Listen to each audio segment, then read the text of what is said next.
Hello mga ka-everyone, ayan tayo ay kakain na dito sa pamamahay ni Ma'am Norma Macaso sa Lipuno, Cebu, Zamboanga del Norte.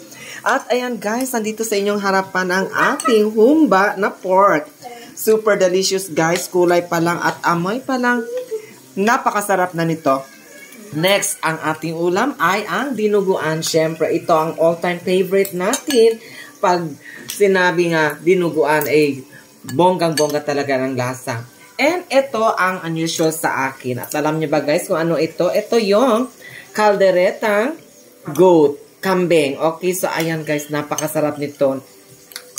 Kung andito lang kayo sa kinatatayuan ko guys, for sure 100% kayo ay matatakam at mabubusog sa lasa nito. Kaya let's go, let's eat. At ito ang pang-apat, ang all-time favorite din natin, mga Pilipino, ang fried chicken. Okay, so ayan.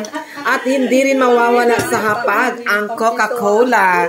Siyempre, pangtanggal umay yan. Okay, so ayan. Yan si Ma'am Norma. Hello, Ma'am. Si Ma'am Jeet. At siyempre si... Ayan, si Chef. Okay, so ayan. Thank you sa pag-invite. Okay, so maraming salamat po. Thank you so much. And this is Roderick Omariano, proud Subanan of Barangay Malaya. Thank you.